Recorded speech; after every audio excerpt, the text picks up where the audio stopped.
Musim 2021-2022 hampir selesai, tinggal menunggu beberapa pertandingan saja.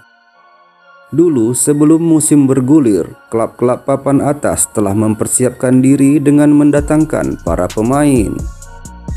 Hal itu dilakukan agar kekuatan tim makin meningkat dan membuat klub tetap di jalur perburuan juara. Namun tidak semua pemain yang didatangkan memberikan dampak positif bagi klub.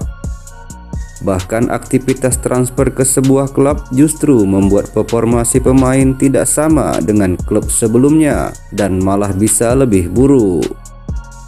Berikut ini transfer paling buruk musim 2021-2022.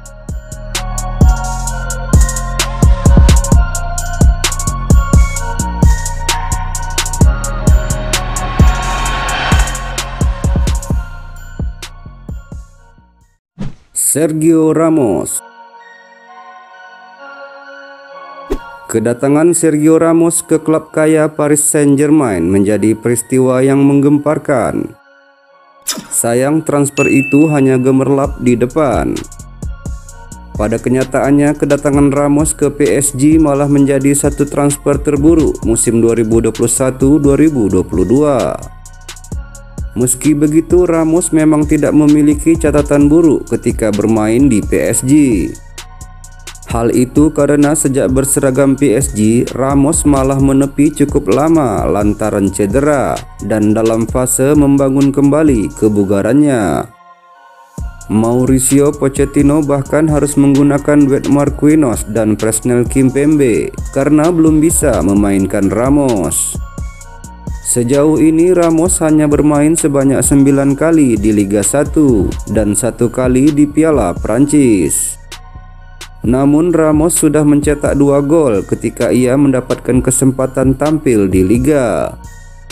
Itu artinya kehadiran Ramos juga sebetulnya tidak terlalu buruk. Namun bagaimanapun ia mengecewakan para fans.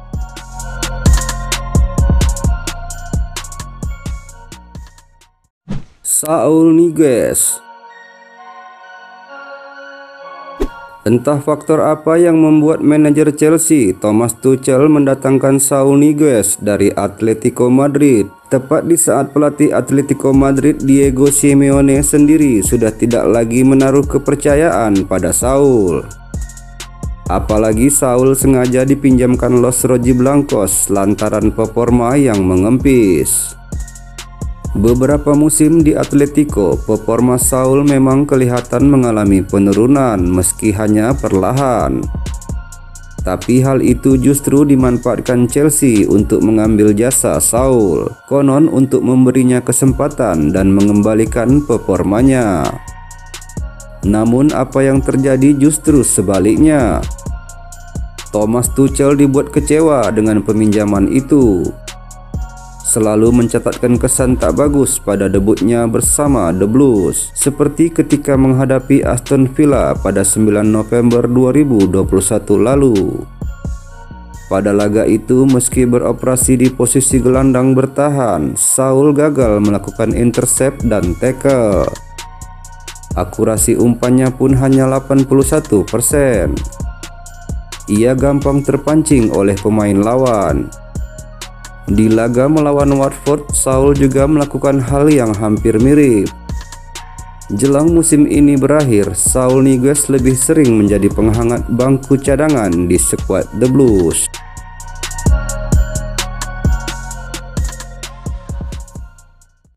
Georginio Wijnaldum. Selain membeli Sergio Ramos, PSG juga mendatangkan Georginio Wijnaldum dari Liverpool pada musim ini. Tapi sayang banget namanya juga tenggelam setelah berseragam PSG. Wijnaldum yang tampil luar biasa saat berseragam Liverpool dan mampu mengantarkan juara Liga Champions, justru memble ketika berada di PSG. Saat bermain untuk Liverpool, klub selalu menempatkan Wijnaldum di lini tengah sebagai pengatur tempo permainan yang sangat lugas dan atraktif. Namun di PSG, Wijnaldum tak memiliki peran vital di bawah Pochettino. Meski ia termasuk dalam skuad PSG juara Liga 1 musim ini, tapi perannya bisa dihitung jari. Wijnaldum hanya bermain 28 kali di Liga dan hanya sanggup mencatatkan 3 assist dan 1 gol saja. Selama di PSG, secara keseluruhan performa Wijnaldum cenderung tidak maksimal.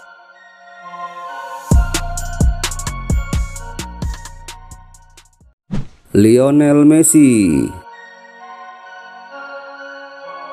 Perpisahan La Pulga dengan Barcelona untuk merapat ke PSG ini bikin semua fans Barca menangis, tapi kita lupakan kesedihan itu. Messi sendiri pun bisa jadi sedih berpisah dengan Barcelona. Selain kemungkinan tertutupnya peluang juara Liga Champions, Messi juga harus berjuang ekstra keras di PSG. Hal yang mungkin bisa ia lakukan sambil merem ketika bermain untuk Barcelona. Ia memang mencatatkan rekor pribadi dengan meraih gelar Liga 1 untuk pertama kalinya. Namun peran Messi di PSG sangatlah minim. Dari 22 pertandingannya bersama Paris Saint-Germain di Liga 1, sang mega bintang baru mencetak 4 gol saja, meski ia sanggup mencetak 13 assist. Wajar kalau pada akhirnya muncul rumor kalau Messi bakal pergi dari PSG.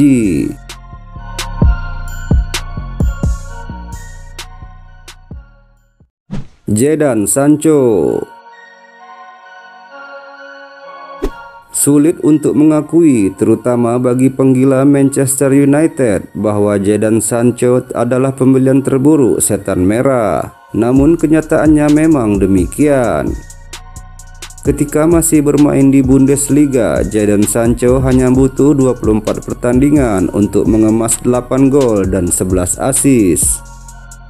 Sementara ketika memperkuat setan merah, ia baru tampil 29 kali di Liga dan hanya mencetak 3 gol dan 3 assist. Statistik ini tidak sebanding dengan uang 85 juta euro yang MU alurkan ke Dortmund untuk membeli Sancho. Sancho sudah memberikan gambaran buruk sejak debutnya saat MU menghadapi Wolverhampton. Kala itu Sancho hanya sanggup mengemas 0 tembakan, 0 umpan kunci, dan 0 dribble tuntas.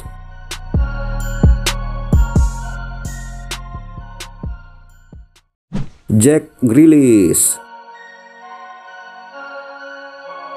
Jack Grealish menjadi aset terpenting Aston Villa. Pemain itu berhasil mendatangkan uang ke klub berkat aktivitas transfernya. Grealish dibeli Manchester City dengan harga selangit, yaitu 1,7 triliun rupiah lebih. Tentu ini menjadi transfer yang sensasional, namun kehidupannya di Etihad tak sesuai harapan. Grealish gagal menembus harganya dengan penampilan yang ciamik. Dari 22 pertandingan yang ia lakoni untuk Manchester City, Grealish hanya mencetak 2 gol dan 2 assist saja. Ia juga pernah dikeluarkan dari skuad City karena alasan kedisiplinan. Sungguh benar-benar tidak sepadan.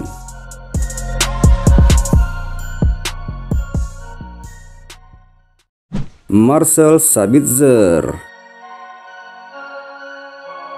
Tak jelas apa yang membuat sang juara Bundesliga Bayern Munchen merekrut Marcel Sabitzer dari RB Leipzig, bahkan dengan harga yang mencapai 16 juta euro.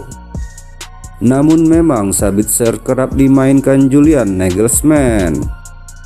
Ia setidaknya sudah menjadi line up 7 kali di Bundesliga dan memulai bermain dari bangku cadangan 18 kali. Namun soal peran Sabitzer ini patut dipertanyakan. Sang pemain hanya mampu mencetak 1 gol dan 1 assist di 25 laga Bundesliga. Maka wajar kalau Bayern Munchen pada akhirnya akan menjual kembali Sabitzer meski baru semusim.